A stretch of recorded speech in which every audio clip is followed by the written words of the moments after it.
Esto es Descifrando China. Una conversación para intentar comprender la China de hoy. Economía, política, ciencia o historia. Queremos conocer qué está ocurriendo en uno de los países que definen el orden global de este siglo. Este podcast está producido por la Fundación Consejo España-China, la principal institución española de diplomacia pública dedicada a China.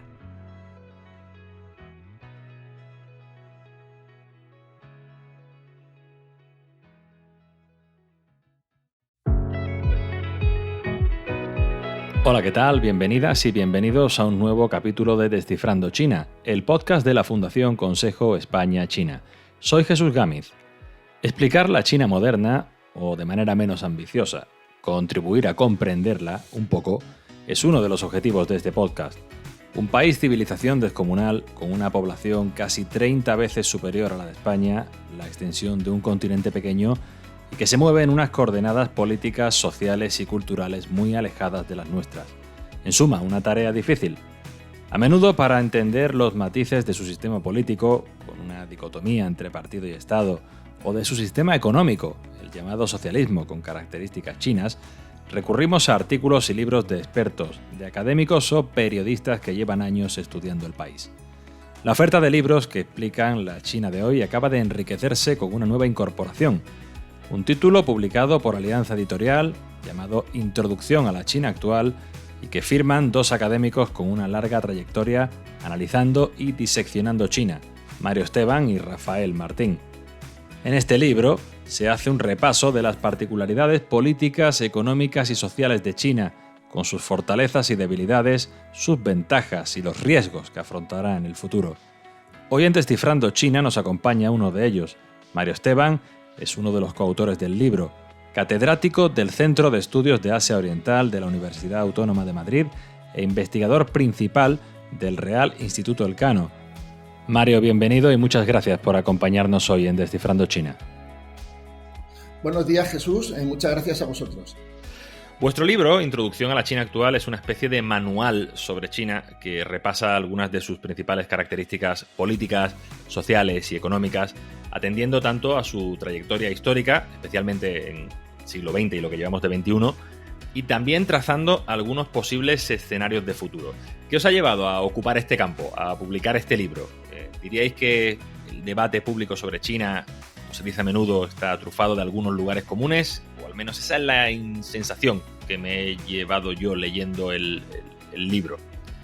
Sí, efectivamente. O sea, tanto Rafa como yo llevamos, yo en mi caso, 25 años, ¿no?, dedicándome a China y siempre tienes esta sensación de que es necesario ir más allá de esos lugares comunes, ¿no? Esta idea de las filias y las fobias, ¿no?, que siempre están presentes en los debates sobre China, porque a diferencia de otros países, la población en España o en América Latina tiene la sensación de que sí conoce a China. A mucha gente le preguntas, por otros países asiáticos, te diría, pues no conozco, no sé mucho, pero como China está tan presente en las noticias, en los medios de comunicación, está tan presente en nuestro imaginario cultural, ¿no?, pues tenemos la idea de que efectivamente conocemos ese país. Y la realidad es que lo que conocemos son esos estereotipos, ¿no? La China como un dragón, o la China como un oso panda, ¿no?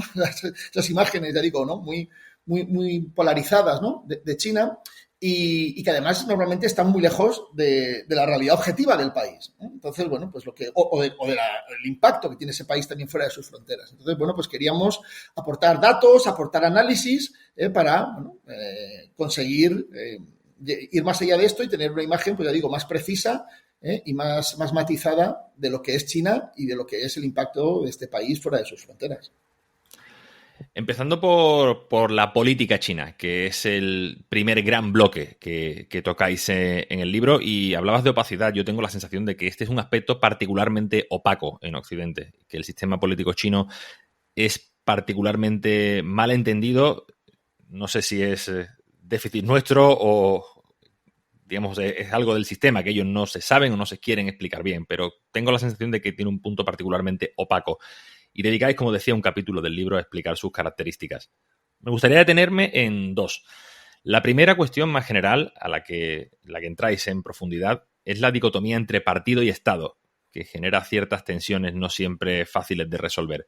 ¿Cómo le explicarías esta tensión a a alguien que no tenga un conocimiento particularmente profundo de China? Por decirlo en otras palabras, ¿es Xi Jinping más presidente de China o secretario general del Partido Comunista Chino?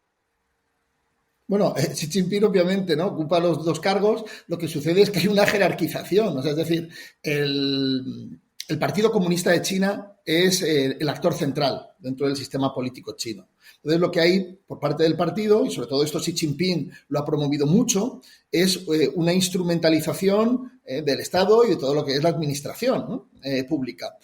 ¿Para qué? Bueno, pues para cumplir con los objetivos que marca el partido, que, entre otros, o fundamentalmente, pues está la propia perpetuación del partido en el poder, ¿no? Es decir, en relación a la administración del Estado, el partido marca el camino y la administración, digamos, ¿no?, pues va desarrollando, implementando las políticas, ¿no?, que en principio, las políticas públicas que en principio van a llevar a conseguir esos objetivos identificados por el partido.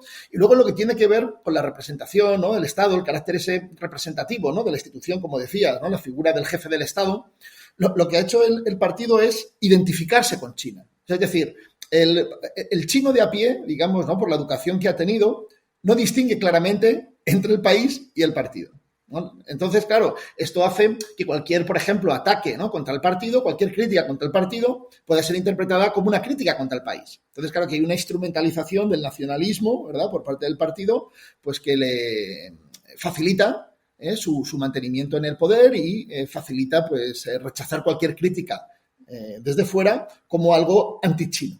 Y, lógicamente, pues esto es bastante eficaz, ¿no?, tiene un calado, pues, muy, muy profundo, ¿no?, en la identidad de la población china, que digo que recibe este mensaje a través del sistema educativo, de los medios de comunicación, de una gran cantidad de productos culturales, películas, series de televisión, etcétera.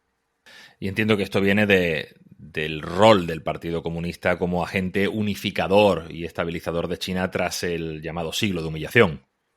Claro, bueno, esto es parte, ¿no?, esa es parte de esa retórica, ¿no?, de nacionalista que está puesta al servicio del partido. O sea, evidentemente, ¿no?, el Partido Comunista de China, pues, ha tenido un papel muy importante, ¿no?, en la construcción del Estado-nación chino, pero no es ni mucho menos el único actor, digamos, ¿no?, que ha sido significativo. Entonces, bueno, aquí, digamos, sobre todo en el primer capítulo del libro, yo creo que un punto, ¿no?, que creo que desarrollamos con precisión y que es importante, ¿no?, para que la gente entienda la realidad de China hoy, es cómo diferentes regímenes chinos, gobiernos chinos, han instrumentalizado el pasado para perpetuarse en el poder, ¿no? Y eso, pues, lo vemos también hoy en día con el Partido Comunista de China. Hablas de esta retórica de China como Estado civilización, de los 5.000 años de historia, ¿no? Sí, claro, y la idea de... Claro, hay que tener en cuenta que China, digamos, tuvo una transición bastante traumática, de imperio a Estado-nación. Y ahí hubo que tomar muchas decisiones.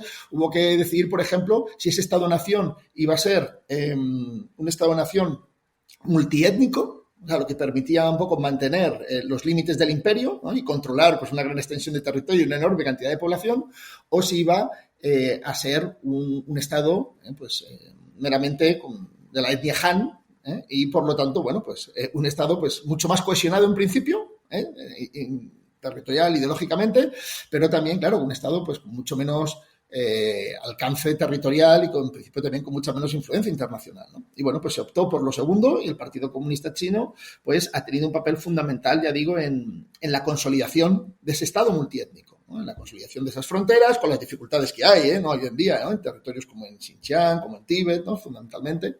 Y, bueno, el partido, pues, ha tenido ese papel y, a su vez, ha presentado ese papel de una forma muy benigna, ¿no?, dulcificada a la población, para legitimarse como el constructor de lo que ellos llaman la nueva China, digamos, ¿no?, lo que llaman la nueva China. Habláis en vuestro libro de un viaje de la cúpula dirigente china desde el totalitarismo hasta el autoritarismo, comenzando poco después de la fundación de la República Popular, y habláis de que un proceso gradual se habría ido transitando hacia un modelo más colegiado de toma de decisiones dentro del centro de poder del partido, dentro de la cúpula del partido. Y también os preguntáis si actualmente se esté quizás completando el círculo, con de nuevo una concentración de poder en torno al secretario general. ¿Cuál es el análisis que haces sobre este viaje que dejamos un poco abierto si es ya de ida y vuelta? Bueno, es innegable que una vez que se acaba, ¿no?, con el maoísmo, una vez que Deng Xiaoping y otros miembros, ¿no?, de la segunda generación de liderazgo del Partido Comunista Chino pues asumen el poder en China, preocupados, ¿no?, por los excesos del totalitarismo maoísta, pues deciden modificar institucionalmente, ¿no?, el partido. Por ejemplo, se abole, ¿no?, el cargo de presidente del Partido Comunista de China. Se queda solo ya el de secretario general y, luego también se va a establecer unas normas, ¿no?, no escritas de transición, de límites de mandatos, o sea, todo para eso, para buscar, ¿no?, una mayor estabilidad, ¿vale?, dentro del régimen, ¿no?, que no haya tantos altibajos determinados por la voluntad de un único individuo, ¿vale? ¿Qué sucede? Bueno, pues que después de varias décadas de este sistema, dentro del partido va a llegarse a un consenso de que hay un estancamiento y que es necesario, digamos, ¿no?, una mayor concentración de nuevo del poder para impulsar una serie de cambios que se quieren alcanzar, ¿no?, para, bueno, pues volver a consolidar lo que entienden, ¿no?, ese poder del Partido Comunista. Por eso hay que entender que Xi Jinping, digamos, es un autócrata, ¿no?, en el sentido de que concentra una gran cantidad de poder, ¿no?, mayor que sus predecesores inmediatos, pero esto no es solo por la voluntad de Xi Jinping. O sea, es decir, cuando Xi Jinping alcanza la Secretaría General del Partido en noviembre de 2012, puede hacer todos esos cambios porque hay un consenso dentro de la cúpula del partido favorable a esos cambios. O sea, Xi Jinping, digamos, hoy en día sí que es tremendamente poderoso, ha impulsado, como digo, una gran cantidad de transformaciones institucionales dentro del régimen para reafirmar su poder personal. Lo vemos, por ejemplo, ¿no?, en el comité permanente, ¿no?, del buró político, pues todos los demás miembros, ¿no?, que están ahí sentados deben lealtad directa a Xi Jinping, ¿no?, personal, ¿no? Entonces, bueno, él ha conseguido hacer esto, pero insisto, gracias a ese consenso, ¿no? Entonces, claro, la pregunta es, ¿estamos volviendo a un régimen totalitario? Bueno, pues esto implica una politización total de la sociedad. Esto implica una movilización constante, ¿no?, de la población en función de alcanzar sus ideales políticos que marcan el partido, ¿no? Y ahí sí que es cierto, ¿no?, que si vamos, ¿no?, si visitamos hoy en día China, ¿no?, pues veremos que de nuevo en los medios de comunicación, en los lugares públicos, ¿no?, en el ciberespacio, en las redes sociales, ¿no?, pues de nuevo hay una mayor presencia de eslóganes políticos, hay una mayor politización, ¿no?, del entorno social, pero claro, no llega a ese nivel de movilización constante que se vivió en algunos periodos, ¿no?, del maoísmo, ¿no? Entonces, bueno, yo creo que sí que es prematuro o es exagerado hablar hoy en día de totalitarismo en China, aunque no hay ninguna duda, ya digo, de que, por un lado, es una China más autocrática, porque hay más concentración del poder en una sola persona, ¿no?, que sería Xi Jinping, y porque hay una mayor politización, digamos, del entorno social. Lo vemos en los medios de comunicación, lo vemos en los académicos, en las organizaciones sociales en China, que tienen otra vez de nuevo más control del partido, en las propias empresas, que también la microgestión, ¿no?, por parte de las autoridades del partido en muchas grandes empresas chinas ha aumentado notablemente en los últimos años. Es decir, que esto está ahí, pero tampoco creo que haya que identificarlo, tampoco creo que sería correcto, sería preciso, ¿no?, identificarlo como una vuelta al totalitarismo, ¿no?, de parte del periodo maoísta. Porque también el mundo es muy diferente y la sociedad china es muy diferente. Es una sociedad más rica, más interconectada, más viajada, y estamos en un mundo en el que, bueno, por muchas cortapisas que le puedas poner a Internet en China, que las hay, el ciudadano chino es un ciudadano integrado en el mundo.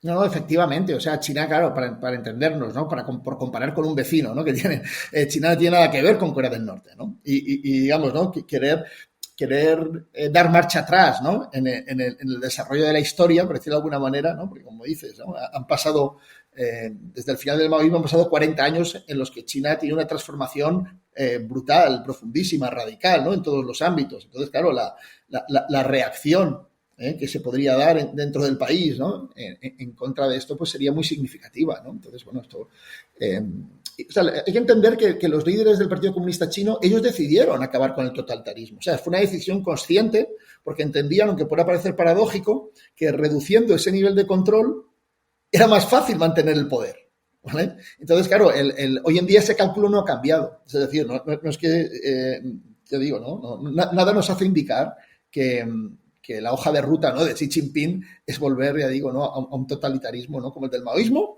Lo que sí es su hoja de ruta es, como decíamos, ¿no?, pues más control sí, y una mayor securitización también de la sociedad, y eso, bueno, pues una mayor ideologización. O sea, eso lo estamos viendo, pero sin llegar, insisto, a los extremos, ¿no?, que pudimos ver, pues no sé, en el Gran Adelante, la Revolución Cultural, etc. Y ahora hablaremos de economía, a la que también dedicáis un espacio muy importante en el libro, pero ahora que estamos en esta bisagra, en esta transición entre política y economía, ¿dirías que sigue vigente y en qué medida ese pacto del que se habla muchas veces, que le plantea el Partido Comunista a la sociedad china de, digamos, constreñir un tanto lo que entendemos ahí como libertades políticas o civiles a cambio de desarrollo económico y de estabilidad? Sí. Además, yo creo que este es un punto importante, por ejemplo, en el libro, ¿no? O sea, es decir, hay mucha gente que tiene la imagen de China como si China fuese un gran campo de concentración, digamos, ¿no? Y claro, la realidad es mucho más compleja. O sea, es decir, el Partido Comunista de China es el partido en toda la historia de la humanidad, digamos, que se ha mantenido, ¿no?, más tiempo de forma continuada en el poder. Y eso no se hace solo con propaganda y represión. No es suficiente. Entonces, ¿qué han hecho? Bueno, pues también parte de ese éxito, ¿no?, de mantenimiento del poder tiene que ver con propiciar un espectacular desarrollo socioeconómico. O sea, China es el único país, pues, que en los últimos 35 años ha pasado de un índice de desarrollo humano bajo a un índice de desarrollo humano alto, sin negar las enormes diferencias que existen dentro de China. O sea, que hay partes muy significativas del país que evidentemente no disfrutan de un alto nivel de desarrollo humano. Pero en términos generales, digo, es innegable que la inmensa mayoría de la población de China ha mejorado de manera muy significativa su bienestar material, ¿no? Y esto, claro, se ha conseguido bajo el mandato del Partido Comunista de China. Con esto no quiero decir, o no queremos decir, que sea el partido quien lo ha conseguido. No nos equivoquemos. Quien ha conseguido esto es la propia población china. O sea, con un esfuerzo, ¿no?, y un trabajo brutal, digamos, ¿no?, que es lo que ha levantado el país. Lo que sucede es que el partido, pues claro, ha creado las condiciones para que se pueda dar esa transformación socioeconómica. Entonces, claro, esto sigue siendo un punto fundamental de la legitimidad del partido. Entonces, claro, ¿qué quiere decir esto? Pues claro, al partido le da mucho miedo que existan poderes económicos. O sea, al partido le da mucho miedo no controlar la economía. Porque, claro, si el desarrollo socioeconómico es un pilar fundamental de tu legitimidad, ¿qué sucede si de repente ese sistema socioeconómico o la evolución o el desarrollo del sistema socioeconómico depende en gran parte de actores que tú no controlas? Claro, eso sería muy peligroso para el partido. Por eso, con Xi Jinping, pues hemos visto cómo el Estado ha vuelto a recuperar un mayor papel dentro de la economía.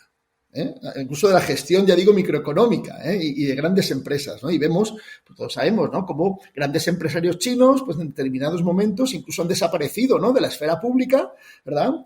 Porque, bueno, pues las autoridades consideraban que era necesario recordarles quién mandaba o quién manda, ¿no?, en el país y cuál es el papel que debe jugar su empresa o su conglomerado empresarial, ¿no?, en el desarrollo de esas políticas o de esas líneas marcadas por el partido. Entonces, claro, esto sigue estando muy presente. O sea, no es el único elemento, obviamente, no solo es el desarrollo socioeconómico, pero como es un pilar fundamental, pues el partido no cede ni va a ceder el control del sistema económico, porque, ya digo, no quiere que quede en riesgo, ¿no?, esa pata de su legitimidad.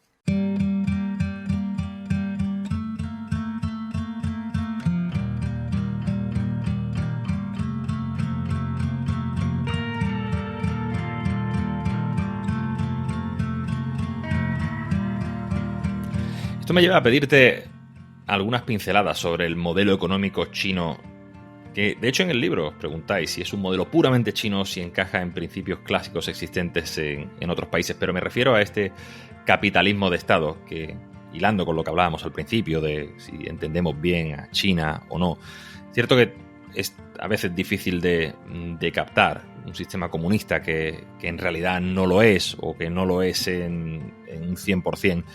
¿Podrías, de nuevo, darnos unas pinceladas sobre las principales características de este modelo? Sí, lo voy a hacer ahora, Jesús, pero fíjate, antes tu pregunta me lleva a una reflexión, ¿vale? Que sí que me gustaría también plantear. O sea, voy a contestar a la pregunta, ¿no? Esto no es un subterfugio para no contestar a la pregunta, sino que quiero aprovecharla para comentar otro asunto, ¿no? Fíjate, tú decías, ¿no? Si este modelo es como netamente chino o exclusivamente chino, digamos, ¿no? Y claro, nosotros en todo el libro cuestionamos esta idea de que pueda haber algo, no solo a nivel del sistema económico, ¿no? Sino en general todos los elementos que analizamos en el libro como exclusivamente chino. Y porque ese es uno de los tópicos, ¿no? Que a veces hay en torno a China. O sea, no hay ninguna duda de que la civilización china pues, es enormemente potente, ¿no? Que tiene una tradición propia, riquísima, ¿no? Y muy extensa en el tiempo y que lógicamente pues, tiene una enorme influencia en cómo se revisita, digamos, ¿no? Ese acervo cultural desde la China de hoy, pues sigue teniendo una enorme influencia, ¿no? A nivel político, económico, la forma de relacionarse con otros países, etcétera.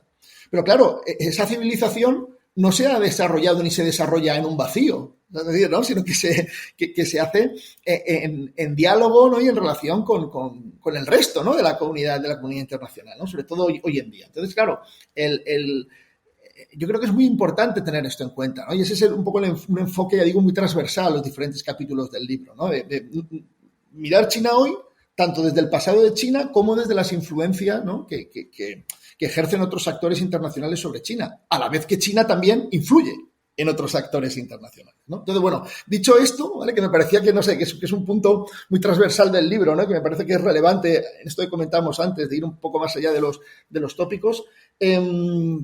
Bueno, nosotros lo que planteamos, ¿no? en el libro, claro, no seguimos ahí un modelo propio, ¿no? Un marco teórico propio, sino que adoptamos esta idea o este modelo del capitalismo de Estado, ¿vale? Porque, como tú decías, ¿no? Tú lo hacías en la pregunta, dices, bueno, pues es que este régimen comunista ya no es comunista, claro, ya no es comunista entendido, ¿no? Desde la óptica, ¿no?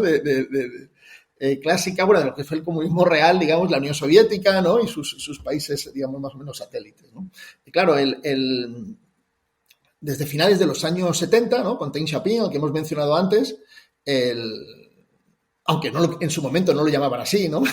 No se atrevieron, ¿no? A llamarlo de esta manera, pero ya se asumió que el mercado tenía que tener un papel fundamental como un mecanismo de asignación de recursos. Es decir, que no todo podía depender, ¿no? No todas las decisiones económicas, ni mucho menos, podían depender de las autoridades políticas, sino que el mercado tenía que tener un papel fundamental.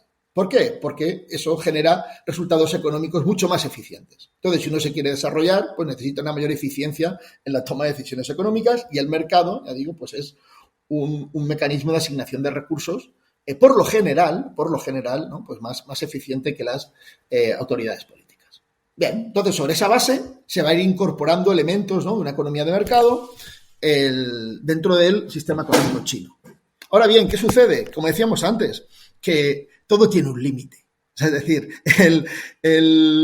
las autoridades comunistas chinas, ni en finales de los 70 ni ahora, ¿no? Pues están dispuestas a perder el control sobre el sistema económico. Y por lo tanto podemos hablar de un capitalismo de Estado. Un capitalismo de Estado en el que esas autoridades van a ser el actor fundamental. Y esto no solo quiere decir que las empresas estatales tengan un fuerte papel dentro del conjunto de la economía, ¿no? Que eso es muy evidente, ¿no? Y sigue siendo importante hoy en día, pero también quiere decir, como decíamos antes, que no va a haber poderes económicos independientes. Entonces, claro, si hay que intervenir una empresa, o si una empresa tiene o no que entrar en bancarrota, o si una empresa tiene que potenciar más o menos un determinado sector económico, o si una empresa tiene que comprar o no otra empresa en el extranjero, ¿no? Tanto en cuanto todo esto pueda ser relevante, el partido pues va a estar supervisando y va a estar determinando esas decisiones económicas, ¿no? Y bueno, pues con Deng Xiaoping, ya digo, lo hemos visto, se ha reforzado mucho esta intervención del Estado en la economía, bueno, pues con células del partido, ¿no? Más células del partido en las empresas, con acciones de oro, ¿no? Del partido en muchas empresas, como decíamos antes, incluso, ¿no? Con bueno, pues detenciones, ¿no? De altos ejecutivos chinos. Esto es muy, muy presente. Entonces, bueno, pues podemos hablar de ese capitalismo de Estado que, como decía, ¿no? Por un lado combina decisiones basadas en el mercado, o sea, con la idea, ¿no? De que el mercado tiene que ser un elemento central en la asignación de recursos, pero evitando que surjan poderes económicos alternativos. O sea, por decirlo de otra manera, ¿no? Cuando hablamos de los poderes políticos, los poderes económicos, los poderes mediáticos, ¿no? Por ejemplo, ¿no? Cuando hablamos de los países occidentales, bueno, pues en China está muy claro que lo que hay es un gran poder político, ¿vale?, que controla los otros poderes, digamos, ¿vale? No aparecen poderes mediáticos o poderes económicos independientes, sino que el poder político fagocita, digamos, ¿no?, a posibles actores económicos o mediáticos, ¿no?, que pudiesen resultar problemáticos para ese monopolio que ejerce, de control que ejerce el partido, no solo en el ámbito político, sino también, en este caso, en la esfera económica.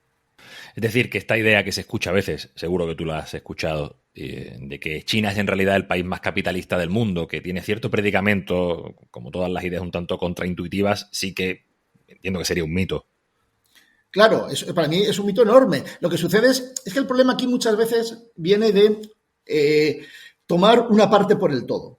O sea, es decir, también es cierto, claro, que hay muchos ámbitos en los que poner en marcha una empresa en China pues es relativamente sencillo y que hay un margen importante de libertad, en tanto en cuanto esto no sea relevante o trascendente políticamente. ¿Qué sucede? Claro, si tú de repente montas una empresa que crece lo suficiente para tener implicaciones más allá, ¿no?, de la microeconomía, ¿no?, de tu empresa o de tu negocio, ahí es cuando muy claramente, ¿no?, los poderes públicos pues se te van a hacer muy presentes. Y esto lo vemos, por ejemplo, en el sector tecnológico, ¿no? Todo el ámbito, por ejemplo, del venture capital, ¿no?, cómo ha desaparecido prácticamente en China, ¿no?, de la noche a la mañana, ¿no?, después de haber sido promovido por el gobierno. Claro, cuando han visto cómo algunas de esas empresas tecnológicas pues empezaban a desarrollar estándares, productos, ¿no?, tecnologías que escapaban un poco al control de las autoridades y sobre las que las propias autoridades no acababan de entender bien las implicaciones, ¿no?, que podían tener esos desarrollos tecnológicos, pues han acabado con ello. O lo han controlado en caso, ya digo, ¿no?, de grandes empresas, ¿no?, como el famoso Ant Group, ¿no?, del grupo Alibaba, ¿no?, que fue un caso pues muy sonado, ¿no?, porque tenía, bueno, pues una gran capacidad digamos, ¿no?, de recaudar, ¿no?, financiación, ¿no?, microfinanciación por parte de la población, pero claro, era micro hasta que aquello dejó de ser micro por la acumulación, ¿no?, de usuarios, ¿no? Y esto era a través del ámbito digital y, bueno, pues las implicaciones que podía tener esto, ¿no?, en términos de la estabilidad macroeconómica del país, pues empezaron a preocupar al partido y entonces, bueno, pues se acabó el desarrollo, ¿no?, del Ant Group de la forma en que Jack Ma quería desarrollarlo, ¿no? Y a partir de ahí, pues empezó a controlar el Ant Group de la forma en la que el partido quería desarrollarlo, ¿no? Entonces, bueno, esto es así. O sea, sí que hay un margen, ¿no?, importante para la iniciativa privada, digamos, esto es verdad, ¿vale? Por eso hay gente que dice, no, es que China es muy capitalista. Bueno, sí, esto está ahí, pero no es ni mucho menos, ¿no?, el conjunto, ¿no?, de la película, digamos, ¿no?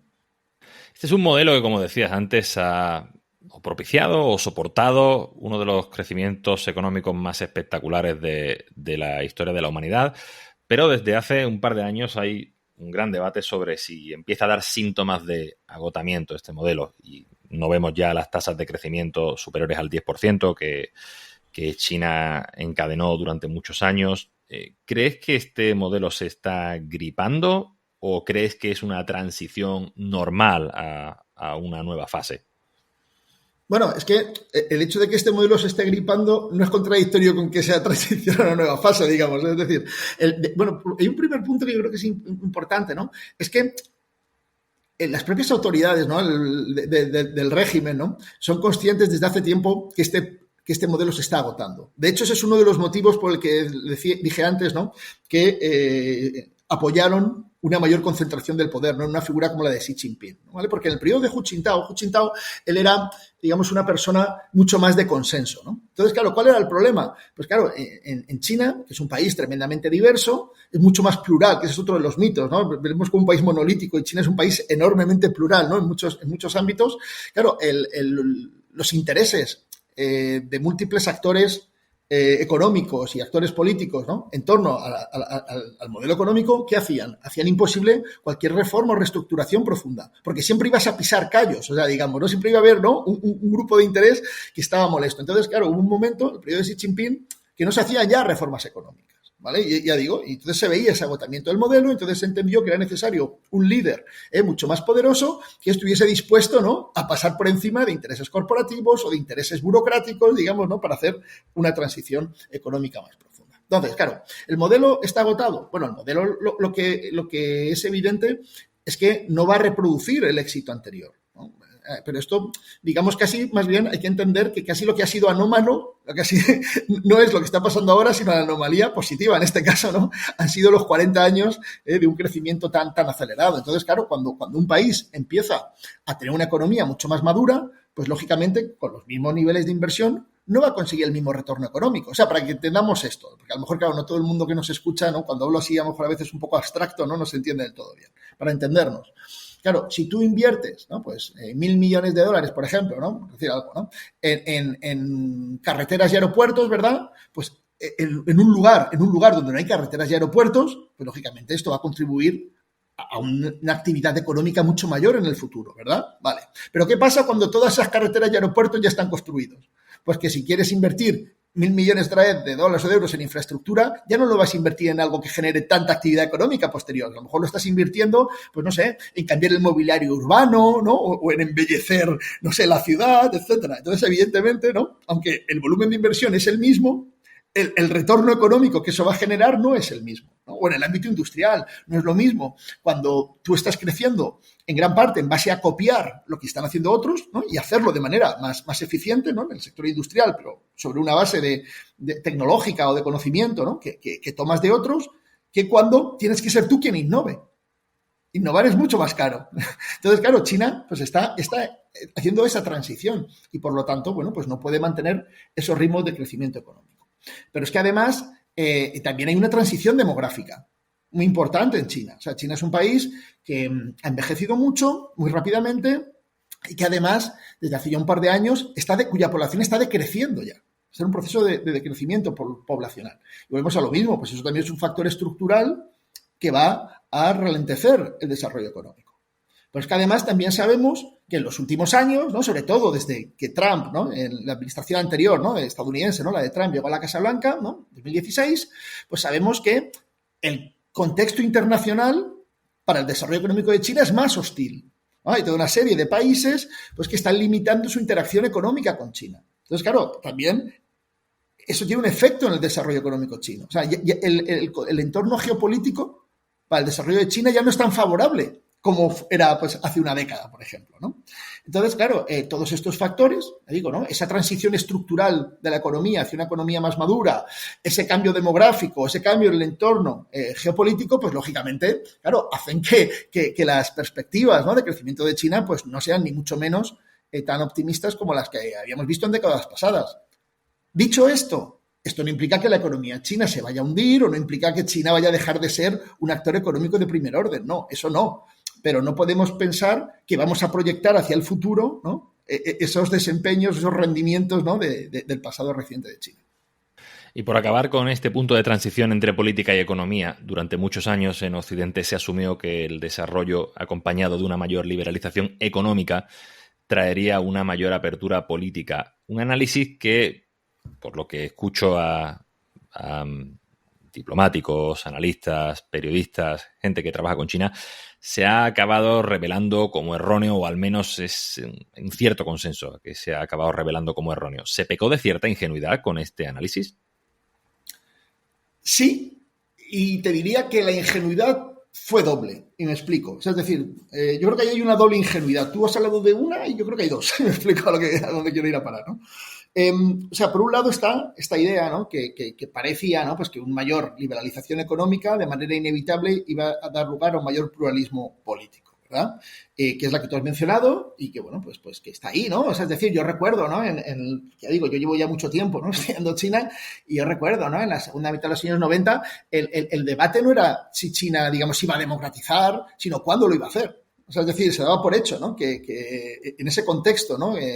Aún se mantenían esos ecos, ¿no? Del fin de la historia, ¿no? De esa hegemonía, ¿no? Liberal, y bueno, pues que eso iba a engullir, ¿no? Inevitablemente a China en el ámbito político, ¿no? Y bueno, pues ya vemos que no ha pasado, ¿no? Y como comentábamos antes, es más, ¿no? En la última década, pues más bien lo que vemos, en vez de un mayor pluralismo dentro de China, lo que vemos es una mayor concentración del poder, ¿no?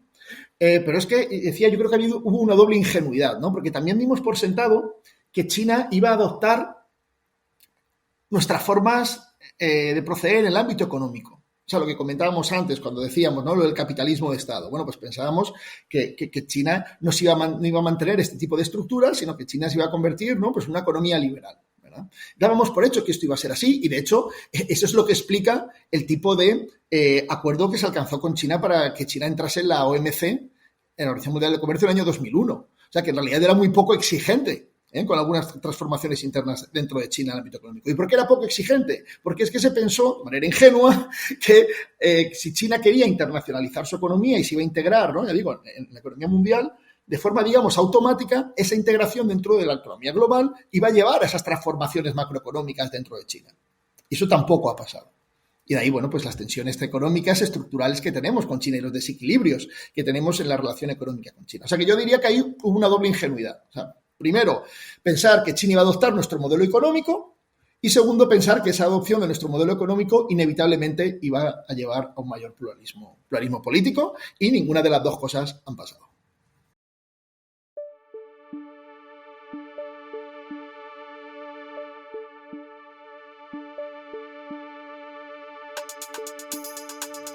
Hablemos de política exterior, Mario, que es un asunto al que dedicáis también un capítulo.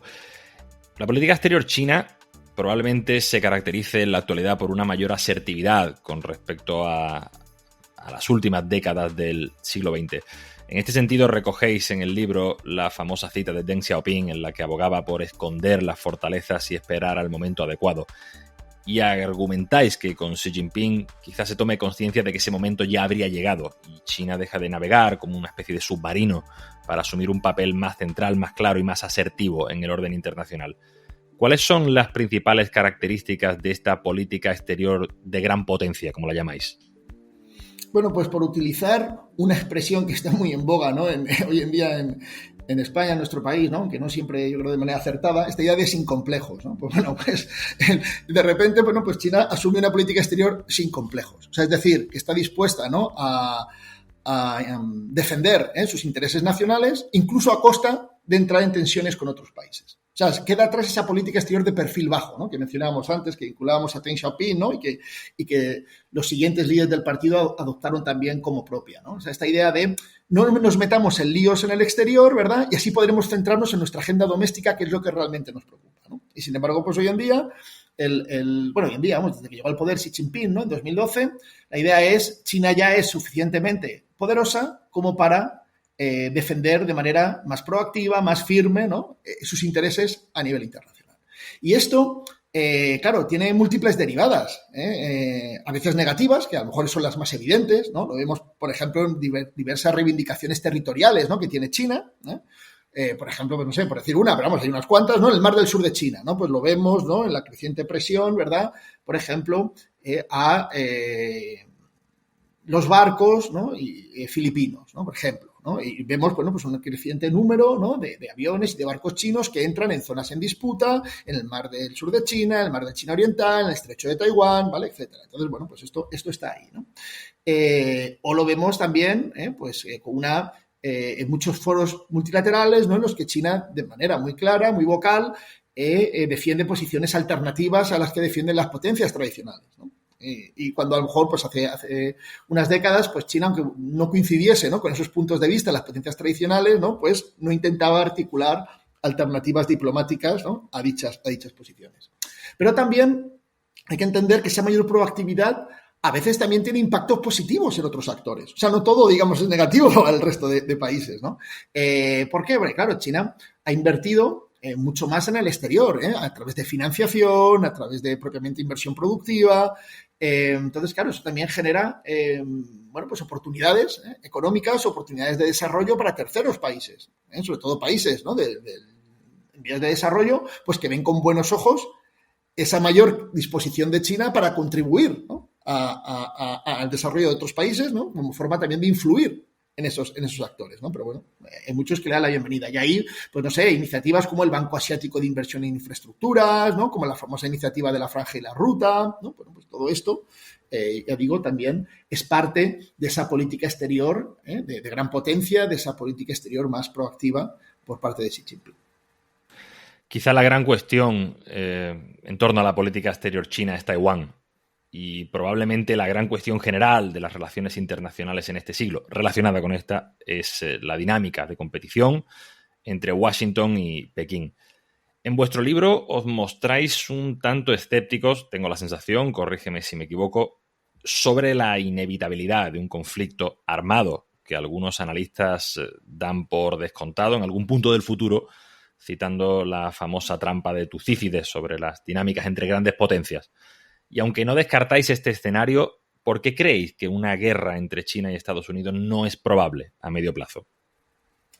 Bueno, hay varios factores, ¿no? El primero es que las características del orden internacional en el que se produce esa tensión entre grandes potencias puede condicionar que haya o no haya conflicto. Y me explico. O sea, tú has hecho referencia a la trampa de Tucídides, ¿no? ¿Qué dice la trampa de Tucídides? Porque tengo la sensación de que a lo mejor no todo el mundo que nos escucha tiene claro qué significa esto. Claro, la trampa de Tucídides, ¿sabéis, no? El historiador griego, ¿no? Que narró, que analizó las guerras del Peloponeso. Claro, él decía que el conflicto era inevitable cuando emergía una potencia, ¿no? Pues que pusiese en riesgo la hegemonía, ¿no? de la potencia predominante. ¿Por qué? Porque, bueno, la potencia predominante tenía temor a esa potencia emergente y la potencia emergente siempre quería aumentar su influencia debido a que veía, pues bueno, pues que entendía que el tiempo estaba de su parte y como cada vez es más poderosa, pues entiende que ese mayor poder se debe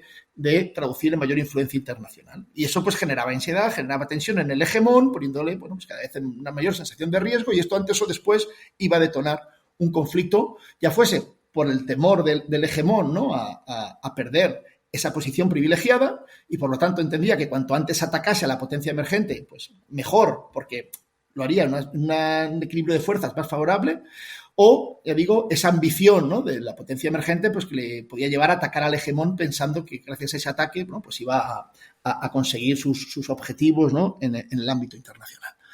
Vale. Hoy en día el orden internacional es muy diferente. Hoy en día, por ejemplo, tenemos armas de destrucción masiva, ¿vale? En un volumen que no existía en el periodo de las guerras del Peloponeso. O sea, es decir, el coste de una guerra a gran escala entre grandes potencias, el riesgo de escalada y las implicaciones de esa escalada no tienen nada que ver con las que hubiésemos tenido en aquel entonces o en épocas anteriores al desarrollo de este armamento nuclear, ¿no? Que es relativamente reciente. Entonces, claro, esta evidencia empírica histórica, ¿no? que se utiliza muchas veces, el neorrealismo o realismo estructural, para decir, oiga, cuidado, ¿no? que este tipo de relaciones casi inevitablemente va a derivar en conflicto bélico. Bueno, oiga, sí, vale, pero entendamos que hoy en día las características del orden internacional también tienen un impacto sobre las posibilidades de ese tipo de conflicto a gran escala, ¿no? Eso por un lado. Y luego también, obviamente, la enorme interdependencia económica que hay hoy en día, ¿no? entre estos dos actores, pues hace que se lo vayan a pensar muchísimo antes de entrar en conflicto bélico. Ya digo, van a pensar mucho por las armas nucleares y se lo van a pensar mucho por la interdependencia económica, ¿no? que también les une. Y además hay que tener en cuenta otra cuestión, si queremos un poco más general, ¿no? Y es que tradicionalmente siempre se veía esta idea, ¿no? de que la potencia emergente pues no era capaz, ¿no? de prosperar suficiente dentro de un orden internacional impuesto o condicionado, ¿no? por esa potencia hegemónica. O sea, con la idea de que la potencia hegemónica marcaba unas reglas del juego que eventualmente hacían inviable que la potencia ascendente, ¿no? pues pudiese desarrollarse. Claro, lo que vemos es que las características del orden internacional actual, que ya digo, son muy distintas, ¿no? a las características de orden internacionales pasados, debido, ¿no? a su pluralismo, debido a su apertura, pues ha permitido que China tenga, digamos, un desarrollo muy importante. O sea, es decir, hay elementos centrales de las reglas del juego internacional actual que también son muy favorables para China. Entonces, eso también hace, digamos, ¿no? que las necesidades de la potencia ascendente, ¿no? de un revisionismo, digamos, ¿no? profundo del orden internacional, pues sean mucho menores. Y eso, por lo tanto, también reduce, ¿no? la posibilidad de conflicto bélico. Entonces, bueno, además, o sea, es que hay muchos factores. Tampoco olvidemos otra cuestión. Hoy en día gusta mucho hablar de la Guerra Fría, ¿no? Ponerla de moda otra vez, ¿no? Como una Guerra Fría 2.0. Claro, frecuentemente se obvia mencionar un punto muy relevante. Bueno, varios, pero bueno, por no repetir ideas. La Unión Soviética, el modelo político de la Unión Soviética tenía un enorme predicamento en muchos países. O sea, en muchos países del mundo, incluso países, ¿no? del bloque capitalista, surgían grupos políticos que querían reproducir el sistema soviético. Y yo creo que la pregunta que hago siempre, ¿no? A estos agoreros de la Guerra Fría 2.0, digamos, ¿no? Es ¿dónde están en el mundo fuera de China esos partidos políticos, esos sectores políticos que quieren establecer en sus países un sistema como el chino? O sea, ¿quién habla de establecer en Europa un régimen de partido-estado como el de China? ¿Quién habla en América Latina? ¿Quién habla en África? ¿Quién habla en Asia de reproducir esto? Es decir, esto, claro, también limita mucho la posibilidad de un conflicto bélico, porque no hay una percepción, o no debería por qué haber una percepción de que el hecho de que China se desarrolle en diferentes sectores implica automáticamente o necesariamente que vayamos a ir nosotros a un modelo político como el chino. Entonces, bueno, pues ya digo, ¿no? Ahí hay toda una serie de elementos que dificultan, ¿no? el estallido de un conflicto bélico. Dicho esto, la historia es imprevisible. O sea, nosotros obviamente no estamos diciendo que sea inevitable que no haya conflicto bélico. Lo que estamos diciendo es que cuidado, ¿no? Con darlo por sentado, porque hay muchísimos factores, bueno, pues que apuntan o que ponen en duda, ¿no? Esa inevitabilidad de un conflicto bélico entre Estados Unidos y China. Mario, en vuestro libro hay muchas ideas, muchas más de las que podemos repasar en esta conversación, pero sí que finalmente hay una última en la que me gustaría detenerme, que está relacionada con estas dinámicas de hegemonía, que en mi opinión pasa un tanto desapercibida en los análisis sobre China, que es su irreversible envejecimiento y despoblación.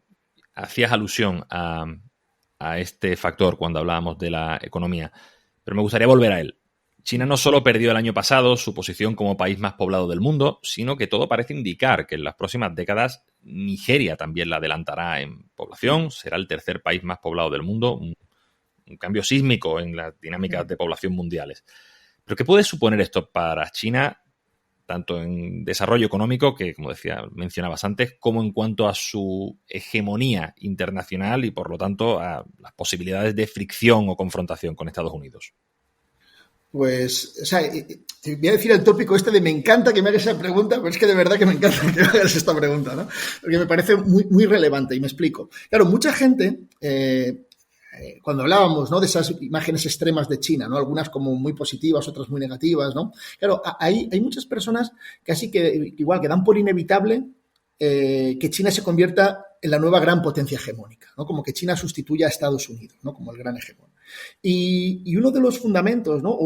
Bueno, el fundamento en el que se basa esta idea es en pensar, por un lado, ¿no? Que esas últimas 4 décadas de desarrollo económico son extrapolables al futuro, ¿vale? O sea, es decir, ¿no? Que la economía china va a seguir creciendo a un ritmo espectacular hasta el punto, ¿no? De que será la mayor economía del mundo, ya no solo, ¿no? En paridad de precios, que ya lo lleva siendo tiempo, ¿no? Sino en dólares corrientes. Ya hemos explicado que esta presunción, ¿no? Pues es muy cuestionable, ¿vale? Ya hemos comentado antes, ¿no? ¿Por qué no debemos dar por hecho que la economía china va a seguir creciendo a un ritmo tan alto? Pero es que además, claro, la otra presunción es que China va a seguir siendo un gigante demográfico. Y esto tampoco es cierto. Claro, y aquí lo importante no es tanto el ranking, es decir, ¿no? Aquí lo relevante no es si China es el 1, el 2 o el 3, porque claro, imaginémonos, si China fuese el 3, ¿no? Como comentabas, probablemente lo vaya a ser, pero más o menos, ¿no? Mantiene una ventaja demográfica como la que tiene hoy en día, ¿no? Con Occidente, pues en términos, ¿no? De su impacto internacional, a lo mejor, ¿no? Pues podría seguir siendo similar. Pero es que lo que va a pasar, ya digo, lo que va a pasar de manera una certeza muy, muy, muy grande, es que China va a perder la mitad de su población antes de que acabe el siglo. Es decir, China va a estar en torno a los 700 millones de habitantes antes de que acabe el siglo. Entonces, claro, esto es muy significativo. ¿Por qué? Porque Occidente va a mantener un volumen demográfico similar al actual, para entendernos, ¿vale? Por poner cifras. Hoy en día China tiene una población de unos 1.400 millones de personas, ¿vale? Mientras que Estados Unidos, Unión Europea, Reino Unido somos unos 800, ¿vale? O sea, 1.400 frente a 800, hoy, año 2024. Pero antes de que termine el siglo, nos vamos a encontrar con una China de unos 700 y nosotros vamos a seguir siendo unos 800, ¿vale? Entonces, claro, esto es muy diferente, ¿no? En términos del equilibrio de fuerzas. Es decir, si antes ya dábamos por sentado, ¿no? Que China nos va a superar económicamente, pero claro, que esos que nos van a superar económicamente son 1.400 millones de personas, pues no es lo mismo, ¿no? Que si China no está tan claro que nos supere económica y tecnológicamente y en vez de ser 1.400 millones de personas, pues son 700, ¿no? Entonces, que esto creo que, ya digo, es es muy básico, o sea, realmente, ¿no? Son datos muy básicos, ¿no? Pero es que son datos que normalmente no se tienen en cuenta a la hora de proyectar. Y toda esta idea, ya digo, de que es inevitable, ¿no?, una hegemonía china, pues esto yo creo que es muy cuestionable. Dicho esto, cuidado, China va a seguir siendo un actor esencial, fundamental en el ámbito internacional. La economía china, aunque en términos cuantitativos, digamos, ¿no?, a lo mejor no vaya a crecer tanto como mucha gente esperaba, pero cualitativamente sí que va a seguir avanzando, sí que va a seguir desarrollándose y sí que va a ser un actor, en ese sentido, muy significativo. Pero no necesariamente, ya digo, ¿no?, el nuevo hegemón. Mario Esteban es coautor de Introducción a la China actual, publicado en Alianza Editorial junto con Rafael Martín. Mario, muchísimas gracias por acompañarnos hoy en Descifrando China. Muchas gracias, Jesús. Hasta otra.